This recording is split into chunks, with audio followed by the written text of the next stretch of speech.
नमस्कार दोस्तों, एक बार फिर से आपका ऑनलाइन क्लासेज में स्वागत है।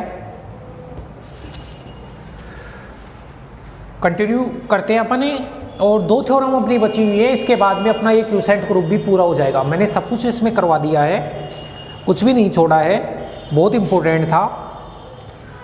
दो थ्योरम अपनी है और दोनों की दोनों थ्योरम वेरी वेरी इंपॉर्टेंट है, ध्यान रखना। तो चलो करते हैं अपन स्टार्ट। एक थ्योरम तो ये है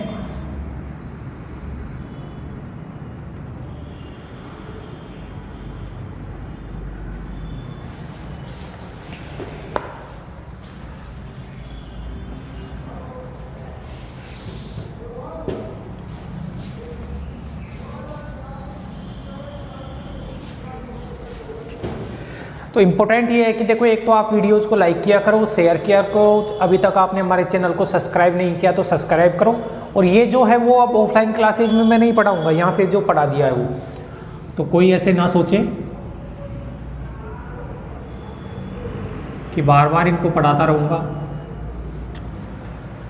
थ्योरम ये है कि एफ है वो जी से जी अपॉन एन में परिभाषित एक समाकारिता इस प्रकार है कि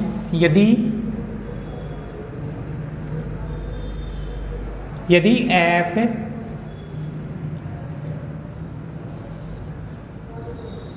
ग्रुप जी से, यदि एफ ग्रुप जी से जी अपॉन एन में, यदि एफ है वो ग्रुप जी से जी अपॉन एन में परिभाषित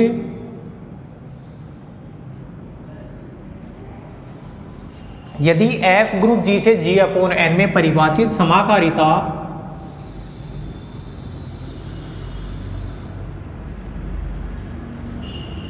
इस प्रकार है कि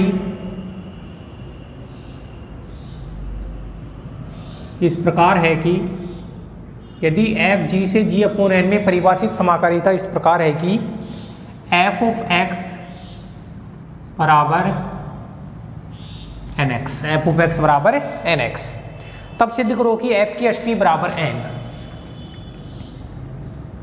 तब सिद्ध करो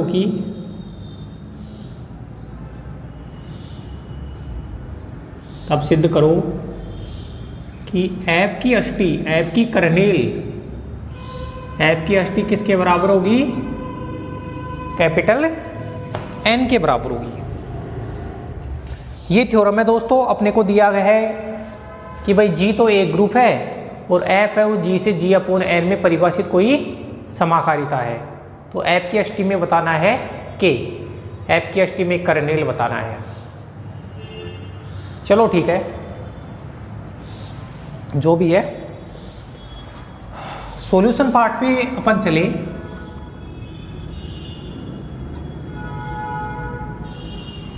सॉल्यूशन पार्ट पे चले। अपने को दिया है कि एफ जी से जी अपॉन एन में एक समाकारिता है, तो लिख देता हूं थोड़ा। दिया गया है कि एफ जी से जी अपॉन एन में समाकारिता है।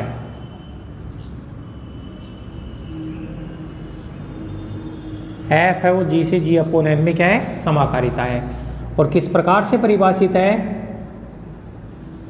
एफ जो है वो जी से जी अपॉन एन में किस प्रकार परिभाषित है? Such that F of x बराबर एन एक्स। जी अपॉन एन विभाग ग्रुप है, उसमें एन एक्स टाइप के एलिमेंट होते हैं। जी अपॉन एन में सारे के सारे कोसेट होते हैं, सह समुच्चय होते हैं। ओवरऑल एक्स एलिमेंट किसका है? ग्रुप का है। समाकारिता की अष्टी को n के बराबर बताना है, तो मैं लिखता हूं समाकारिता की अष्टी की परिभाषा से, समाकारिता की अष्टी की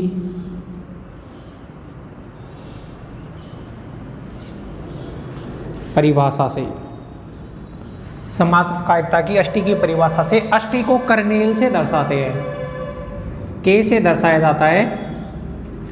अष्टी में वो x एलिमेंट आता है कि x एलिमेंट, अगर x एलिमेंट किसका आता है, ग्रुप का, और इस प्रकार होता है कि f ऑफ x बराबर पीछे वाले का आइडेंटिटी, बताओ g अपॉन n का आइडेंटिटी क्या है, g अपॉन n का आइडेंटिटी होता है n। तो ये अष्टी की परिभाषा है। अष्टी में जो एलिमेंट आते हैं वो डोमेन से आते हैं, डोमेन के ऐसे एलिमेंट जिनका ऐप प्रतिबिंब, डोमेन के ऐसे एलिमेंट जिनका ऐप प्रतिबिंब कोडोमेन की आइडेंटिटी होता है, वो सारे के सारे एलिमेंट किस में आ जाते हैं, अष्टी में आ जाते हैं। ठीक है, तो लिख देता हूं, हमें क्या सिद्ध करना है, हमें सिद्ध करना है कि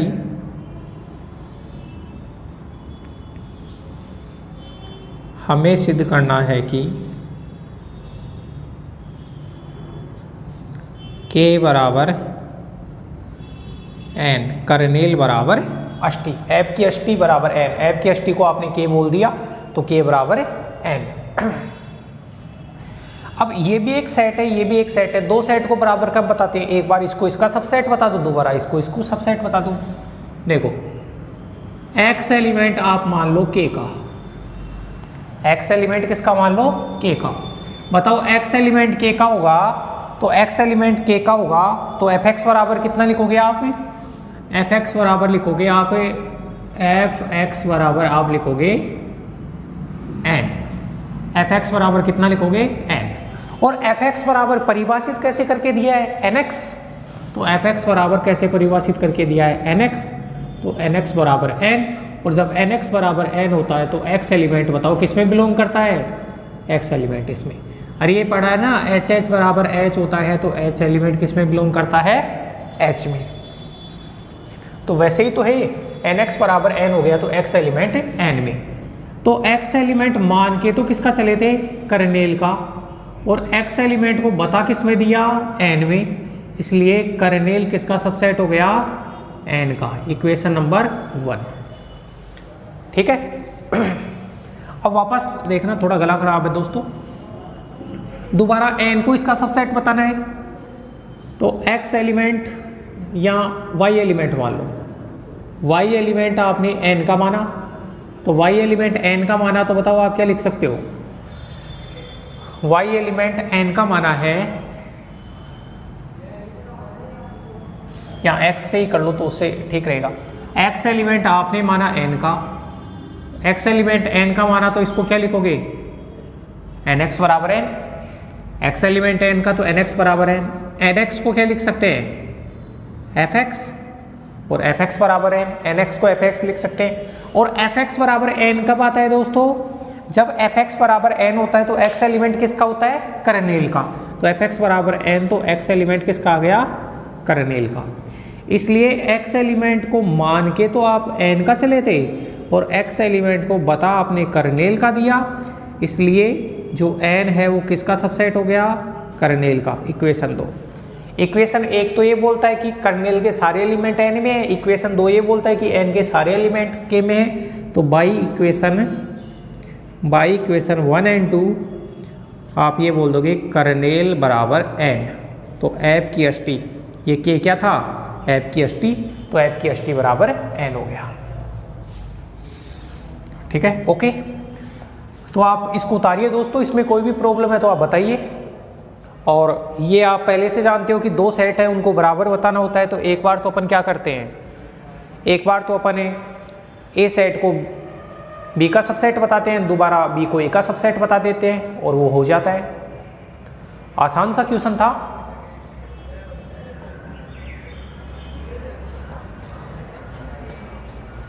इस प्रकार ये भी थ्योरम होगी। और अब लास्ट थ्योरम है इस पूरे चैप्टर की, और इस पूरे चैप्टर की सबसे इंपॉर्टेंट थ्योरम है ये, जिसको लिख रखा है fundamental theorem of an homomorphism. नाम की थ्योरम है भाई, नाम की थ्योरम होती है, उसका स्टेटमेंट भी अपने को याद रखना पड़ता है। सबसे इंपॉर्टेंट थ्योरम, अब जो थ्योरम आएगी वो वेरी वेरी इंपॉर्टेंट। ठीक है, इसको तो मैं हटा देता हूं। चलो ठीक है, आप वीडियो को पॉज करके देख लो या स्क्रीनशॉट ले लो, इसमें कोई प्रॉब्लम है तो बताइए दोस्तों। चले आगे, चलो ठीक है।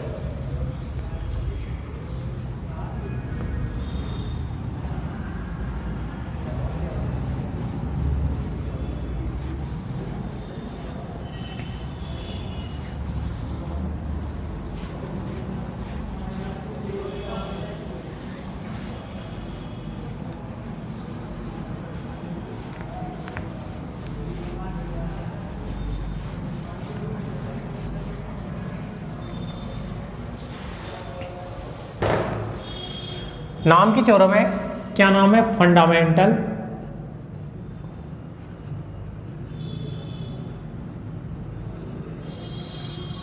Theorem of homomorphism.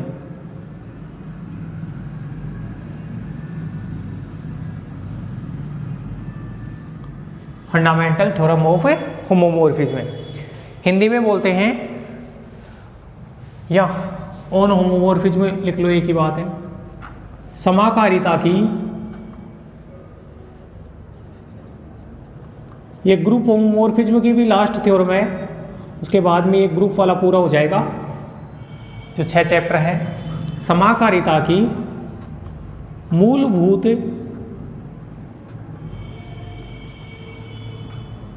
प्रमेय, फंडामेंटल थ्योरम ऑफ होमोमोर्फिज्म, समाकारिता की मूलभूत प्रमेय। वेरी वेरी इंपॉर्टेंट लगा लेना भाई इस साल के लिए। 2015 और 2015 और 19 में आया है, 20 में नहीं आया, तो 21 के लिए सबसे ज्यादा इंपॉर्टेंट है। एक तो इसका स्टेटमेंट, अभी स्टेटमेंट अगर लिख के आपको देगा तब तो आसानी हो जाएगी आपको करने के लिए, और अगर स्टेटमेंट लिख के नहीं देता है तो वो ऐसे लिख के देगा state and prove fundamental theorem of homomorphism, तो स्टेटमेंट भी आपके याद होना चाहिए।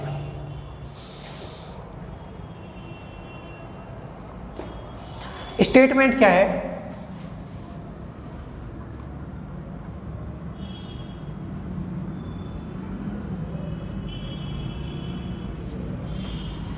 स्टेटमेंट ये बोलता है कि किसी ग्रुप का जो समाकारी प्रतिबिंब होता है ना, किसी ग्रुप का समाकारी प्रतिबिंब, मान लो ग्रुप जी है और उसका समाकारी प्रतिबिंब जो जी डैश होता है ना, वो किसी अवशेष वर्ग समूह के तुल्यकारी होता है, या फिर विभाग ग्रुप के तुल्यकारी होता है। भाई विभाग ग्रुप बोल दो, चाहे विभाग ग्रुप बोल दो, चाहे खंड ग्रुप बोल दो, या फिर अवशेष वर्ग ग्रुप बोल दो, एक ही बात है। ठीक है, हिंदी में 3 नाम है, विभाग ग्रुप बोल दो, खंड ग्रुप बोल दो, या अवशेष वर्ग समूह है। और इंग्लिश में बोले तो चाहे आप फैक्टर ग्रुप बोल दो, चाहे आप इसको क्यूसेंट ग्रुप बोल दो। तो स्टेटमेंट में आपको बताता हूं, सिद्ध करो कि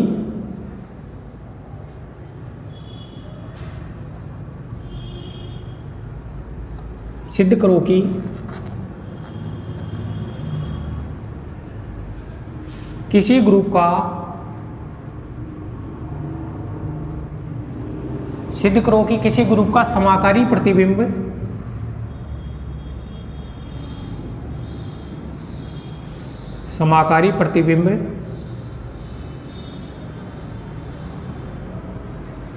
उसके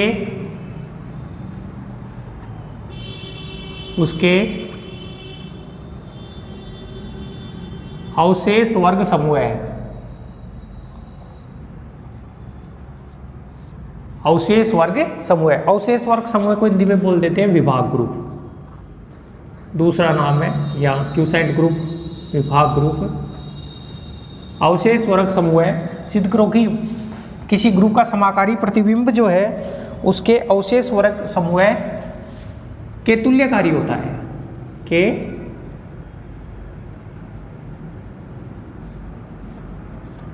तुल्यकारी होता है। तो एक ग्रुप लेना है, उसका समाकारी प्रतिबिंब बताना है, और उस समाकारी प्रतिबिंब को किसके तुल्यकारी बताना है आपको? विभाग ग्रुप के तुल्यकारी बताना है। तो आप इसका स्टेटमेंट उतारिए। सिद्ध करो कि किसी ग्रुप का समाकारी प्रतिबिंब उसके अवशेष वर्ग समूह के तुल्यकारी होता है। या तो ऐसे लिख आएगा, या इसका एक स्टेटमेंट और है, दूसरा स्टेटमेंट है, दूसरा स्टेटमेंट और, यदि के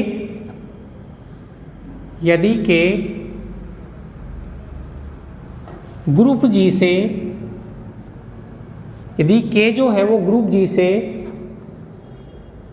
जी डैश पर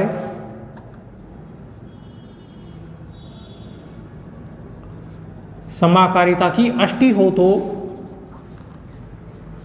यदि k है वो g से g डैश पर समाकारिता की अष्टी हो तो ये बताओ कि जो g अपॉन k होता है वो किसके तुल्यकारी होता है? g डैश के। g अपॉन k तुल्यकारी होता है g डैश के। तो दोनों स्टेटमेंट एक जैसे ही है, क्योंकि g अपॉन k को इसने क्या बोल दिया? अवशेष वर्ग समूह या विभाग ग्रुप। तो विभाग ग्रुप को इस समाकारी प्रतिबिंब के तुल्यकारी बताना है। भाई g का समाकारी प्रतिबिंब g डैश ही होता है ना। तो अब देख लो दोनों स्टेटमेंट, ये तो बोलता है कि सिद्ध करो कि ग्रुप का जो समाकारी प्रतिबिंब होता है वो विभाग ग्रुप के तुल्यकारी होता है, और इसके अंदर इसने खुद ने लिख के दे दिया कि भाई अगर अष्टी k है तो g अपॉन k किसके तुल्यकारी होता है? g डैश के। ओके, अब इसके प्रूफ पार्ट पे चलते हैं अपन।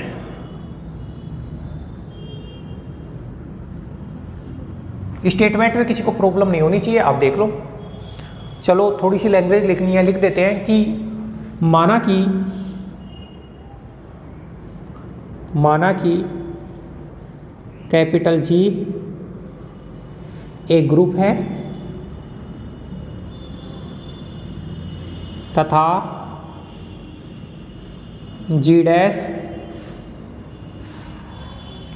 तथा F ग्रुप G से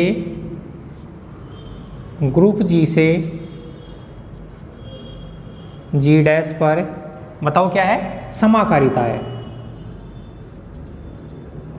तथा F है वो ग्रुप G से G डैश पर समाकारिता है। समाकारिता होगी तभी तो G डैश होगा, वो उसका समाकारी प्रतिबिंब कहलाएगा। F है वो G से G डैश पर समाकारिता है, तब G डैश को ग्रुप G का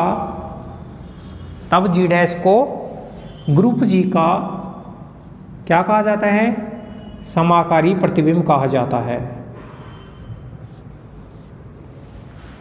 तब G डैश, ऐसे लिख लेते हैं, तब G डैश ग्रुप G का समाकारी प्रतिबिंब है। मैंने क्या किया? मैंने एक तो ग्रुप ले लिया G, और F मैंने एक समाकारिता बता दी G से G डैश के ऊपर। मैंने F है वो G से G डैश के ऊपर एक समाकारिता बता दी। F G से G डैश के ऊपर एक समाकारिता बता दी। इसका मतलब जो G डैश हो गया वो G का क्या हो गया? समाकारी प्रतिबिंब हो गया। ठीक है। मानस समाकारिता की अष्टी, भाई समाकारिता तो हो ही गई G से G डैश के ऊपर। मानस समाकारिता की अष्टी K है। समाकारिता की अष्टी क्या है? जिसको कर्नेल बोला जाता है, K है। ठीक है। और दोस्तों अपन ने एक पहले थ्योरम की थी कि जो समाकारिता की अष्टी होती है वो हमेशा G का नॉर्मल सब ग्रुप होती है। आप पीछे खोल के देख लेना, जब मैंने नॉर्मल सब ग्रुप की थ्योरम बताई थी उसमें मैंने बताया था कि जो समाकारिता की अष्टी होती है वो हमेशा ग्रुप G का क्या होती है? नॉर्मल सब ग्रुप होती है। यहां लिखेंगे समाकारिता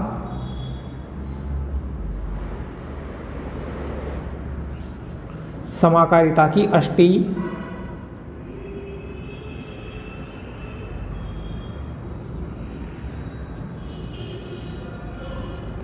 समाकारिता की जो अष्टी है वो ग्रुप G का विशिष्ट उपग्रुप होती है।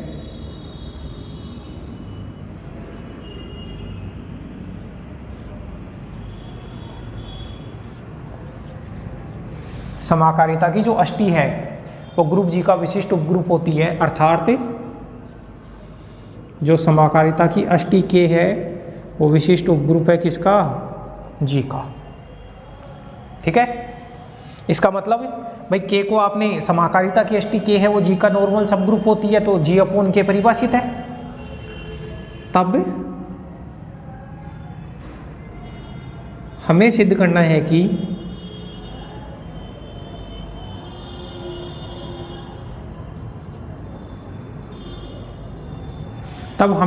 है कि G अपॉन K, जिसको अवशेष वर्ग समूह बोला जाता है या विभाग ग्रुप बोला जाता है या खंड ग्रुप, G अपॉन K किसके तुल्यकारी है? बताओ। समाकारी प्रतिबिंब के तुल्यकारी है, तो वो G डैश के तुल्यकारी है। भाई समाकारी प्रतिबिंब को क्या नाम दे दिया?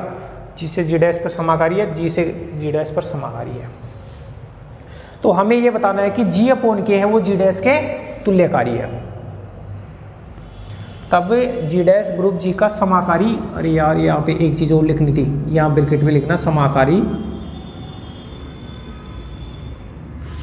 इसको मैं हटाता हूँ, देखो थोड़ा सा,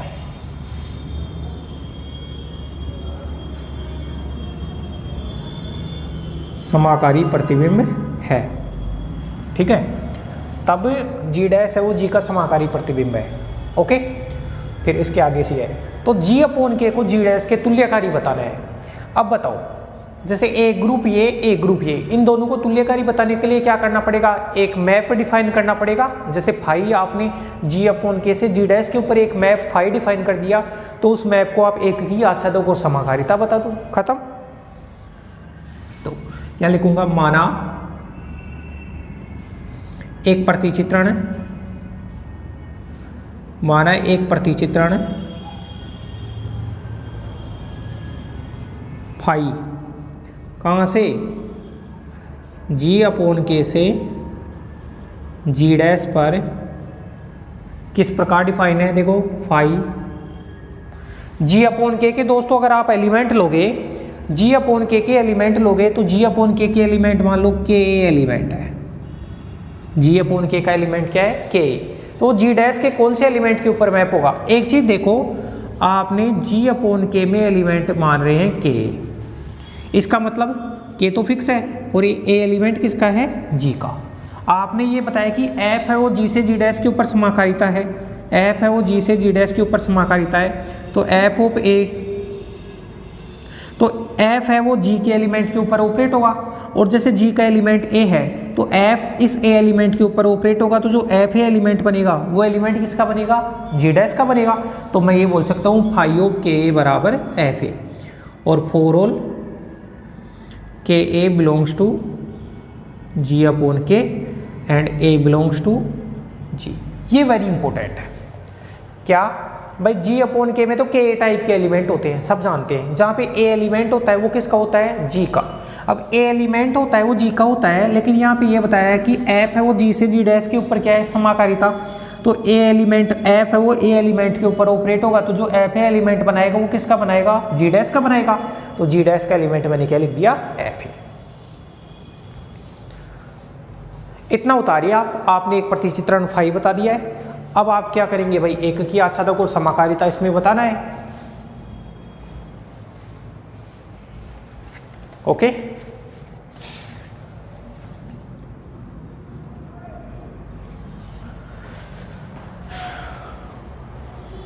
ये इस चैप्टर की सबसे इंपॉर्टेंट थ्योरम है दोस्तों। नाम की थ्योरम है तो वैसे ही ज्यादा इंपॉर्टेंट है, नाम वाली थ्योरम इंपॉर्टेंट होती है हमेशा।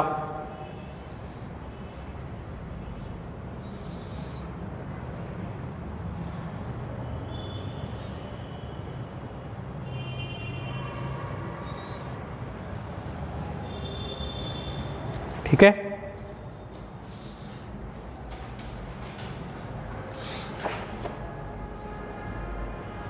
हटा दूं मैं इसको, हटाना पड़ेगा मेरे को भाई, इतना ही रखूंगा। चलो ठीक है, आप वीडियो को पॉज करके देख लेना, वरना स्क्रीनशॉट ले लेना।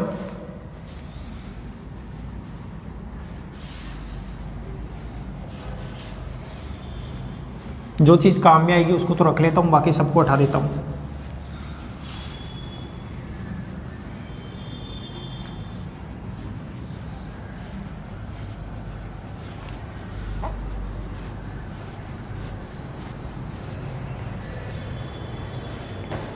ठीक है, अब ये फाई है ना, अब एक चीज बताएंगे, ये जो फाई प्रतिचित्रण है उसको सुपरिभाषित बताएंगे। क्या बताएंगे, सुपरिभाषित। अब मैं बताता हूँ आपको सुपरिभाषित क्या होता है। भाई एक तो होता है 1 1, जिसको एक की होता है। एक की में तो क्या करते हैं कि इमेज सेम लेके चलो, मान लो फाई ए बराबर फाई बी लेके चलो, और लास्ट में बता दो ए बराबर बी। इमेज सेम लेके चलो और एलिमेंट सेम बता दो, वो तो एक की में होता है। और सुपरिभाषित में उल्टा होता है, इमेज सेम लेके चलते हैं। देखो एक की में तो क्या होता है कि इमेज सेम लेके चलो, एलिमेंट सेम बता दो, लेकिन जो सुपरिभाषित होता है उसमें एलिमेंट सेम लेके चलो और उसका उल्टा इमेज सेम बताओ। तो ये ध्यान रखना, अभी तक ये सुपरिभाषित नामक शब्द कहीं पे भी नहीं आया है, पूरी किताब इतनी मैंने पढ़ा दी, ये पहली बार आएगा किसी थ्योरम में सुपरिभाषित बताएंगे। ध्यान रखना, इस थ्योरम में सुपरिभाषित भी बताना है, इस प्रतिचित्रण को। और एक की में तो क्या होता है, अवयव होते हैं उनकी इमेज सेम लेके चलते हैं, और एलिमेंट को सेम बताते हैं। वो तो एककी होता है, एककी का जस्ट उल्टा सोचो कि एलिमेंट को सेम लेके चलो और इमेज सेम बताओ, वो होता है सुपरिभाषित। ठीक है, और आज तक किसी भी थ्योरम में नहीं किया था, ये पहली थ्योरम है जिसमें कर रहे हैं अपन। सर्वप्रथम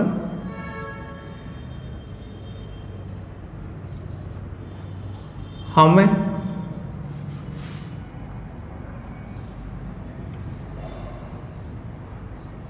प्रतिचित्रण फाई को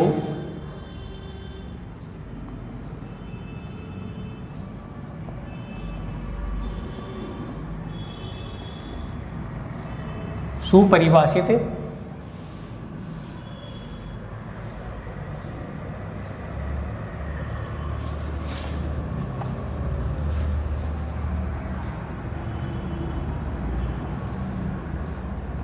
सर्वप्रथम हम प्रतिचित्रण फाई को सुपरिभाषित सिद्ध करेंगे।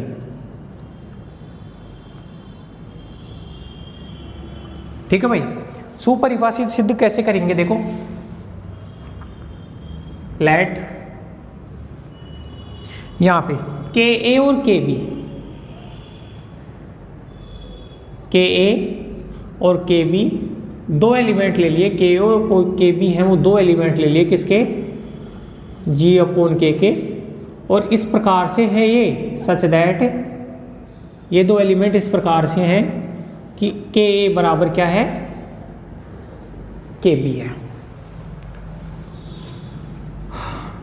और ये बताने की जरूरत नहीं है कि ए और बी एलिमेंट होंगे वो जी के होंगे, तो आपने के ए बराबर के बी लिया है, मतलब इसके एलिमेंटों को सेम लिया है। एलिमेंटों को सेम लेके चलो और इमेज सेम बताओ। देखो जब के बराबर के बी होता है तो बताओ ए बी इनवर्स को आप के में लिखते हैं या नहीं लिखते हैं, लिखते हैं ना। आपने थ्योरम पढ़ी थी, याद रखना कोसेट में थ्योरम पढ़ी थी, एच ए बराबर एच बी, तो a b inverse belongs to H. आपने ये थ्योरम पढ़ी थी, देख लेना पीछे खोल के, जहाँ पे सहसमुच्चय चला था, सहसमुच्चय के दूसरे नंबर की थ्योरम थी। जब a b inverse belongs to K आ रहा है, मतलब ए बी इनवर्स है वो कर्नेल में आ रहा है, तो सीधी सी बात है कि एफ ए बी इनवर्स बराबर आइडेंटिटी, कोडोमेन की आइडेंटिटी, जहां ई डैश है वो जी डैश का क्या है, तत्समक अवयव है।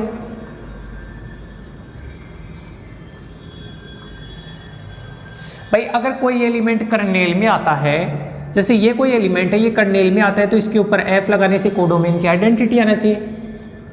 अब आपने जो एफ है, एफ को तो समाकारिता माना है जी से जी डैश में, तो समाकारिता माना है तो इन दोनों को अलग अलग कर दो, एफ ओ बी इनवर्स बराबर ई डैश लिख देंगे, चूंकि एफ समाकारिता है, एफ क्या है, समाकारिता है। और बताओ दोस्तों अब तो ये जो थ्योरम है ना वो बेसिकली समाकारिता वाले चैप्टर की है। भाई जी अपॉन के ही तो काम में आ रहा है विभाग ग्रुप का, बाकी को तो पूरा का पूरा काम समाकारिता वाला है। देखो कर्नेल आ गया, समाकारिता आ गई। अब समाकारिता में एक थ्योरम पढ़ी थी कि अगर ये बी इनवर्स होता है तो उसको मैं एफ बी का इनवर्स लिख देता हूं, होल इनवर्स। ठीक है, ये इनवर्स सबके बाहर चला जाता है, और इस चीज को एफ ए मैं दोनों तरफ एफ बी से गुणा कर दूं तो ये हो गया ई डैश एफ बी, तो ये ई डैश बन जाएगा। तो ई डैश को एफ ए से गुणा करेंगे तो एफ ए, और इधर ई डैश से एफ बी गुणा होगा तो ये एफ बी। तो एफ ए को तो लिख दिया मैंने यहां से, भाई एफ ए को तो लिख दिया फाई के, और एफ बी को लिख दिया फाई के बी। देख लो दोस्तों, आपने एलिमेंट सेम माने थे और इमेज सेम आ गया। ये तो किसके अंदर बताया जाता है, ये तो जो बताया है मैंने ये बताया जाता है सुपरिभाषित में। ठीक है, अब इसको हटा देता हूं। अर्थात प्रतिचित्रण जो फाई है वो क्या है,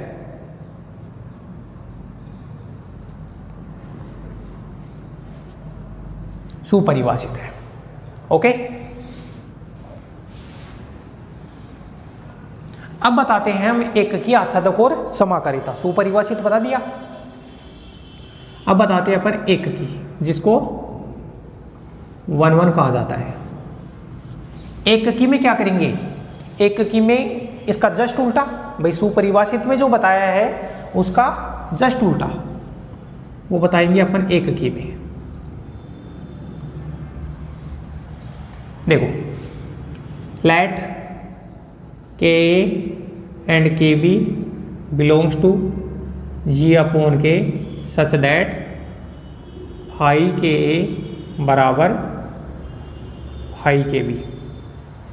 एक की में इमेज सेम लेके चले, लास्ट में एलिमेंट सेम बताना है, मतलब एलिमेंट सेम बताने का मतलब के ए बराबर के बी बताना है। और ये सुपरिभाषित में उल्टा था और इसमें उल्टा होता है, याद रखना हमेशा। सुपरिभाषित में एलिमेंट सेम लेके चलते, इमेज सेम बताते, इसमें इमेज सेम लेके चलते। तो फाई के ए को लिख दिया एफ ए बराबर एफ बी। एफ ए इसको उधर लेके जाओ, एफ बी का इन्वर्स बराबर identity. F a f b inverse बराबर आइडेंटिटी। एफ समाकारिता है तो इसको एफ ए बी इन्वर्स बराबर आइडेंटिटी सामने लिख देंगे। एफ समाकारिता है तो f a b inverse identity होता है। तो बताओ ए बी इन्वर्स किस में बिलोंग करने लग गया, कर्नेल में। तो इसको लिख दूंगा के ए बराबर के बी। इसमें जैसे ऊपर से नीचे आए है ना, वैसे ही नीचे से ऊपर कर दो तो वो एक की का बन जाएगा पूरा का पूरा। ठीक है, एक की हो गया। दूसरा मैं बताऊंगा आच्छादक। दूसरा क्या बताऊंगा, आच्छादक। देखो, परिभाषित करके कैसे दिया था, ऐसे परिभाषित किया था यह अपन ने कि फाई है वो जी अपॉन के से जी डैश पे इस प्रकार परिभाषित है कि फाई के ए बराबर एफ ए। ऐसे ही तो था ना, तो मैं लिखूंगा, देखो, for all f a belongs to G dash के लिए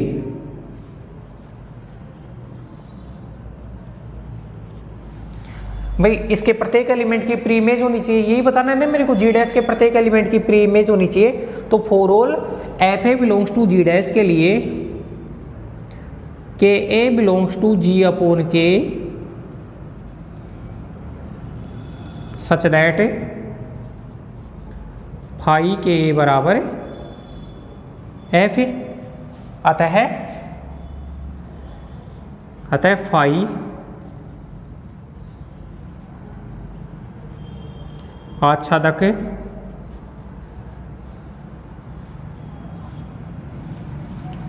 प्रतिचित्रण है।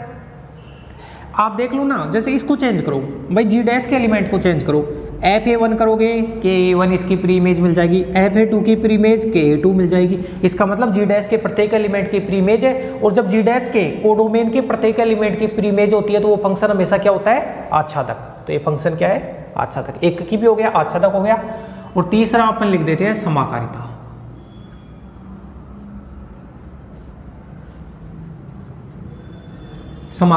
समाकारिता में देखो, late K and K b belongs to G upon K, then phi K b बराबर, फाई है वो दोनों एलिमेंटों के साथ अलग अलग हो जाना चाहिए। तो फाई के बी को क्या लिखा जाता है, के बी लिखा जाता है। भाई के बी को क्या लिखा जाता है, के बी। ये पहले पढ़ा था ना, अरे अपन ने ये कोसेट का गुणनफल तो पढ़ा था, एन ए एन बी को एन ए बी लिखा जाता है, वैसे ही तो फाई के बी को के बी लिखा जाता है। अब परिभाषित कैसे था, परिभाषित ऐसे था कि फाई के बराबर लिखा था मैंने कितना, एफ ए। फाई के बराबर क्या लिखा था, एफ ए। तो बताओ फिर ये कितना आ गया, एफ ए भी आ गया। और एफ समाकारिता है तो ये दोनों अलग अलग हो गए, एफ ए और एफ बी समाकारिता तो अलग अलग हो गए। अब लिख देंगे, यहाँ पे लिख सकते हैं, यहाँ सामने लिख देना एफ समाकारिता है। आप क्या लिख दोगे, एफ ए समाकारिता। मैं देख लेता हूँ ये फ्रेम में आ पा रहा है या नहीं। हाँ, सब कुछ ठीक है। तो यहाँ लिख देना आप एफ समाकारिता है। अगर समाकारिता नहीं होता तो इसको मैं ये नहीं लिख सकता था। अब देखो दोस्तों, एफ ए को तो क्या लिखो, एफ ए को तो लिख दो फाई के और एफ बी को लिख दो फाई के बी। अब एक चीज देखो, फाई है वो दोनों एलिमेंटों के साथ अलग अलग हुआ या नहीं हुआ, हो गया ना, तो मैं बोल दूंगा अतः फाई एक समाकारिता, फाई क्या है कि समाकारिता है। उपरोक्त से स्पष्ट है कि, उपरोक्त से स्पष्ट है कि, उपरोक्त से स्पष्ट है कि आपने एककी भी बता दिया, आच्छादक भी बता दिया, समाकारिता भी बता दिया। उपरोक्त से स्पष्ट है कि फाई फाई जी अपोन के से जी डैश पर बताओ क्या हुआ है, तुल्यकारिता है। फाई है वो जी अपोन के से जी डैश पर तुल्यकारिता है। तुल्यकारिता है तो जी अपोन के तुल्यकारी हो गया जी डैश के। भाई एक की आच्छादक और समाकारिता का मतलब तुल्यकारिता है, तो फाई है वो जी अपोन के से जी डैश के ऊपर तुल्यकारी हो गया। और इतना लिखने के बाद में दोस्तों ये जो थ्योरम है उसके अंदर लास्ट के अंदर ये लिख देना कि अतः स्पष्ट है कि किसी ग्रुप का जो विभाग ग्रुप होता है ना, किसी भी ग्रुप का जो विभाग ग्रुप जी अपोन के होता है वो उसके समाकारी प्रतिबिंब जी डैश के क्या होता है, तुल्यकारी होता है। इस प्रकार से अपन ने ये थ्योरम की है। तो ये फंडामेंटल थ्योरम ऑफ होमोमोर्फिज्म में इसका स्टेटमेंट दे भी सकता है और नहीं भी दे सकता है। तो आपको स्टेटमेंट याद रखना कि किसी भी ग्रुप का जो समाकारी प्रतिबिंब होता है वो उसके अवशेष वर्ग समूह के तुल्यकारी होता है। अपन ने जी ए ग्रुप ले लिया और के समाकारिता की अष्टी है। अच्छा, जी डैश को जी का समाकारी प्रतिबिंब ले लिया, मतलब आपने एफ है वो जी से जी डैश में एक समाकारिता बता दी, और के समाकारिता की अष्टी है। समाकारिता की अष्टी हमेशा नॉर्मल सब ग्रुप होती है, इसका मतलब जी अपोन के परिभाषित हो गया। तो अपने को जी अपोन के को किसके तुल्यकारी बताना है, समाकारी प्रतिबिंब के जी डैश के तुल्यकारी बताना है। जी अपोन के को जी डैश के तुल्यकारी बताने के लिए एफ तो आपने शुरू में मैप मान लिया, तो अब की बार मैप आप फाई मान लो। तो फाई जी अपोन के से जी डैश पर किस प्रकार परिभाषित है, तो फाई के बराबर एफ है। अब इसमें एक एक्स्ट्रा चीज आ गई है सुपरिभाषित वाला। तो सुपरिभाषित में याद रखना कि एलिमेंट सेम लेके चलते हैं, इमेज सेम बताते हैं, ये तो सुपरिभाषित। और ये एककी उसका जस्ट उल्टा होता है, जिसमें एककी के अंदर अपन क्या करते हैं कि इमेज सेम लेके चलते हैं, एलिमेंट सेम बताते हैं, उसके बाद में अपन ने आच्छादक बता दिया और समाकारी बता दिया। इसका मतलब एककी आच्छादक समाकारी होने से फाई जी अपोन के से जी डैश के ऊपर तुल्यकारी हो गया। बस यही तो मेरे को बताना था। इसी थ्योरम के साथ दोस्तों अपना ये जो चैप्टर था वो कंप्लीट हो गया है और अपना यूनिट भी कंप्लीट हो गया है, सेकंड यूनिट है। तो आप वीडियो को लाइक किया करो, शेयर सब्सक्राइब किया करो, और अभी तक यहाँ तक आपको अपनी नोटबुक में नोट कर लेना है, चाहे वो अपनी ऑनलाइन क्लासेज के स्टूडेंट हो, चाहे अपनी कोचिंग के सॉलिड साइंस पॉइंट के स्टूडेंट हो। ये जो मैटर मैंने यहाँ तक पढ़ा दिया वो आपकी अब ऑफलाइन क्लासेज में दोबारा नहीं पढ़ाया जाएगा। इसके आगे जो नया यूनिट है वहाँ से स्टार्ट करूँगा मैं। ठीक है दोस्तों, धन्यवाद।